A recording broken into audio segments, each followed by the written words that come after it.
Здравейте и добре дошли в канала на Български врати Унисон.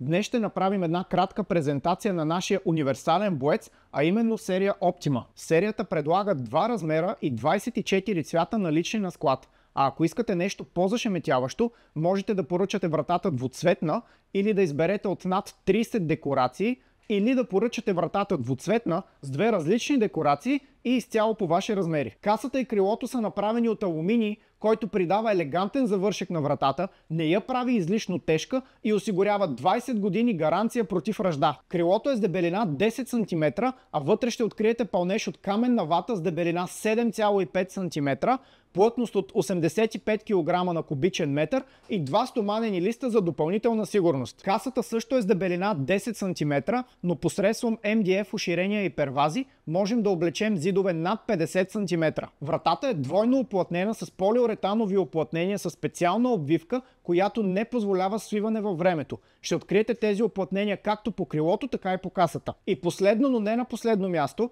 вратата е сертифицирана с шумоизолация от 44 децибела, клас на взломоустойчивост RC3 и коефициент на топло преминаване от 1 Вт на квадратен метър по Келвин. Ако се чудите какво означават тези стойности, можете да намерите видеа за всяка една от тях в нашия канал или да прочетете за тях в нашата Facebook страница. Всичко звучи страхотно, но така и не споменахме каква е цената на вратата. За да разберете цената, трябва да влезете в нашия сайт unisondoors.com и оттам да изберете сертифицирани дистрибутори.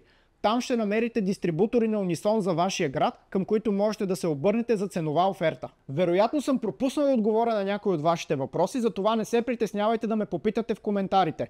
Останалото вече го знаете. Абонирайте се за каналите ни в TikTok и в YouTube и ни последвайте в Facebook и в Instagram.